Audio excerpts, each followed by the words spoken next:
এবার ক্যাম্পাস কেন্দ্রিক বিক্ষোভটা যথেষ্ট পরিমাণে বাড়ছে, তার গতি, তার অংশগ্রহণ, তার যে প্রভাব, সব কিছুর বিবেচনায় এই বিক্ষোভের ফলাফল কি হতে পারে? আইটেমগুলো বয়কট করা, তারা যেসব বড় বড় company, bank, insurance company control করে, জিউরা, আমেরিকান জিউ এবং ইউরোপিয়ান জিউরা, তাদেরকে সেই সব কোম্পানিগুলোকে অ্যাভয়েড করার জন্য, বয়কট করার জন্য তাদের ইনিশিয়েটিভ নিয়েছে। তাদের এই আন্দোলন যেটা চলছে এবং প্রতিনিয়ত বাড়ছে, এর মাধ্যমে কি আমরা এই যুদ্ধের কোনো সমাধান বা আমেরিকার রাজনীতিবিদ, আমেরিকার প্রশাসন, আমেরিকা দেশ বা রাষ্ট্র হিসেবে তার অবস্থানের কোনো নড়চড় হবে বলে মনে হয়? শফিকুর রহমান, আপনাকে দিয়ে আলোচনাটা শুরু করতে চাই। ক্যাম্পাস কেন্দ্রিক যে বিক্ষোভে উত্তাল সারা দেশ এবং এই বিক্ষোভ নিয়ে যে রাজনীতি হচ্ছে এবং এই বিক্ষোভের কোনো সমাপ্তি আমরা দেখতে পাচ্ছি না, বরং বিক্ষোভ দমন করার জন্য বিশ্ববিদ্যালয় কর্তৃপক্ষগুলো যা করছে, কংগ্রেসে যত রকমের কথাবার্তা হয়েছে, আইন প্রণেতারা যা কিছু বলছেন, রিপাবলিকান ডেমোক্র্যাট পার্টির নেতারা যা কিছু বলছেন, তাতে তো আসলে এই বিক্ষোভকারীদের যে দাবি, বিক্ষোভকারীদের যে অবস্থান, তাদের যেই যুদ্ধবিরোধী অবস্থান, সেটি তো দিন দিন আরও শক্তিশালী হচ্ছে এবং সেটি বিস্তৃত হচ্ছে, এক ক্যাম্পাস থেকে আরেক ক্যাম্পাসে ছড়িয়ে পড়ছে। এটা আলাপ আলোচনার মাধ্যমে সমাধান করা যাচ্ছে না কেন? বা এই বিক্ষোভের পরিণতি শেষ কি হতে পারে? এর আগেও তো এরকম বিক্ষোভ অনেক হয়েছে, সেগুলো আবার থেমেও গেছে বা স্তিমিত হয়েছে। এবার ক্যাম্পাস কেন্দ্রিক বিক্ষোভটা যথেষ্ট পরিমাণে বাড়ছে, তার গতি, তার অংশগ্রহণ, তার যে প্রভাব, সব কিছুর বিবেচনায় এই বিক্ষোভের ফলাফল কি হতে পারে? বিক্ষোভের ফলাফল কি হবে বিভিন্ন পর্যায়ে হতে পারে। একটা হলো রাজনৈতিক ক্ষেত্রে এটার ফলাফল হবে, এটা অর্থনৈতিক ক্ষেত্রে ফলাফল হবে, এছাড়া সামাজিক এবং ধর্মীয় অবস্থায়ও বিভিন্ন রকম ফলাফল হতে পারে। কিন্তু আমরা যদি তার আগে কেন এটা হচ্ছে এবং কোথায় হচ্ছে এটা যদি দেখি এবং কারা করছে, একটু ব্যাকগ্রাউন্ড যদি আমরা বলি, তাহলে আমাদের বুঝতে হবে যে আমেরিকায় যদি বিভিন্ন ধরনের বিক্ষোভ আমরা দেখি, সেই বিক্ষোভগুলো হয়েছে ইয়াংদের পক্ষ থেকে, যাদের বয়স কম।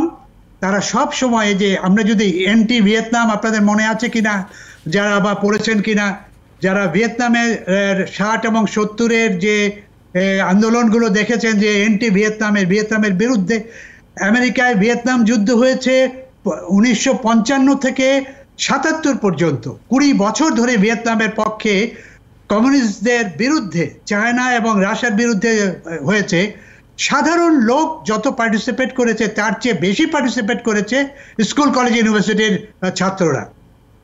এখন এটা কেন করে ছাত্ররা, এটা একটা আমাদের বুঝতে হবে যে ইয়াং বয়সে তাদের যে ইমোশনাল এবং এডুকেশনাল যে ব্যাকগ্রাউন্ড, যে কমিটমেন্ট থাকে, সত্য, ন্যায়, সুন্দর, এগুলোর জন্য আমরা যখন বড় হয়ে যাই, প্রফেশনাল এসে যাই, তখন আমাদের স্বার্থের প্রতি, আমাদের প্রয়োজনের প্রতি, টাকা পয়সার প্রতি, চাকরির প্রতি কমিটমেন্ট, ফ্যামিলির প্রতি কমিটমেন্ট চলে আসে। কিন্তু যারা নতুন, ইয়াং, 18, 20, 25 বছর বয়সে ইউনিভার্সিটিতে রয়েছে, তাদের শিক্ষা এবং ন্যায় এবং অন্যায়ের বিরুদ্ধে বিপ্লব করা এবং বিদ্রোহ করার একটা যে মানসিকতা, এটা আমরা সব সময় দেখে এসেছি। ভিয়েতনামে দেখেছি, আমরা অন্যান্য আফগানিস্তানের ওয়ারে দেখেছি, আমরা মিডল ইস্টের ওয়ারে দেখেছি। সব জায়গায় ইয়াংরা একটা মানে প্রোটেস্ট করার, একটা বিদ্রোহ করার একটা বড় রকম, বিক্ষোভ করার একটা বড় রকম সূত্র।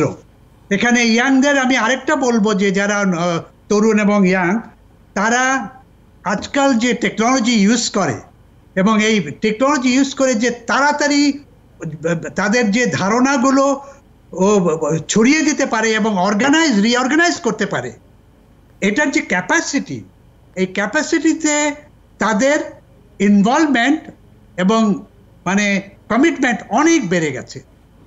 কাজে এইগুলোর পক্ষে এই আন্দোলন চলবে এবং খুব সহজে যাবে না। এখন পয়েন্ট হচ্ছে যে কেন তারা আন্দোলন করছে। আমরা যদি কেনতে আসি, অন্য জায়গায় আমরা দেখেছি যে মিডল ইস্টের যুদ্ধ বা তখন তো ইসরায়েল ওইভাবে ডাইরেক্টলি ইনভলভ হয়নি, ইরাকের যুদ্ধ, অন্য জায়গায় আমরা কুয়েতের বিভিন্ন যুদ্ধ দেখেছি, তার আগে ভিয়েতনাম দেখেছি। এগুলোর পলিটিক্যাল বেসিস কি? ভিয়েতনামের যুদ্ধের পলিটিক্যাল বেসিস ছিল অ্যান্টি কমিউনিজম, ডেমোক্রেসি, স্বাধীনতা, এবং সেটায় একটা বড় রকম সাপোর্ট ছিল সমস্ত বিশ্বের, বিশেষ করে ফ্রি যারা বিশ্বে আছে তাদের সম্পূর্ণ রকম সাপোর্ট ছিল। এই পয়েন্টে যদি আমরা আসি, যে দেখি যে এখানে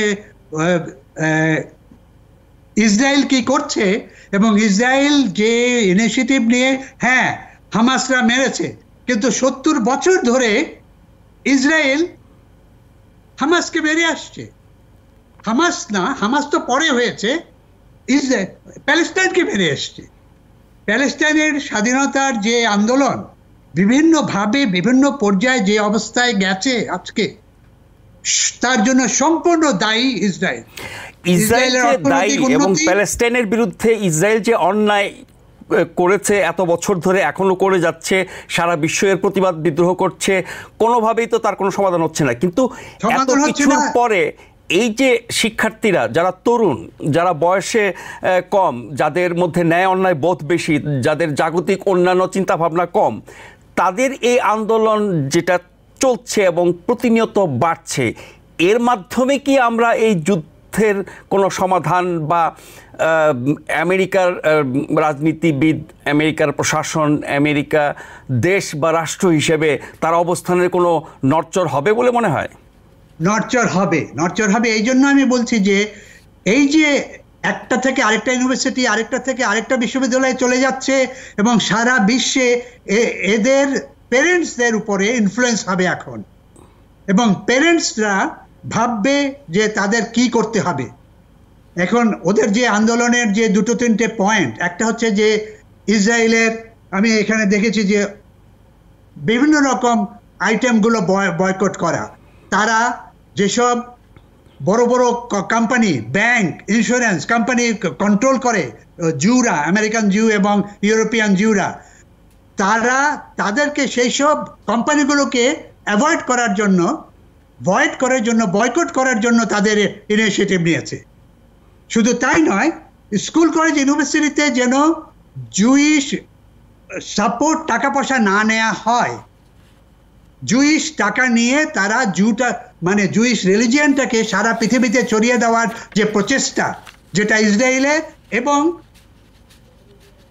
জয়েন যে গভর্নমেন্ট এবং আমেরিকার যে জুদের অর্গানাইজেশনসগুলো রয়েছে, বিশেষ করে নিউ ইয়র্ক এবং শিকাগো এবং লস অ্যাঞ্জেলেস এবং টেক্সাস, বিভিন্ন জায়গায় কনজারভেটিভ যেসব বেসগুলো রয়েছে, সেখানে এগুলোকে ছড়িয়ে দেওয়ার জন্য যে প্রচেষ্টা, এটার বিরুদ্ধে এই প্রথম আন্দোলন হচ্ছে এই কলম্বিয়া থেকে শুরু হয়েছে এবং অন্য জায়গায় যাচ্ছে।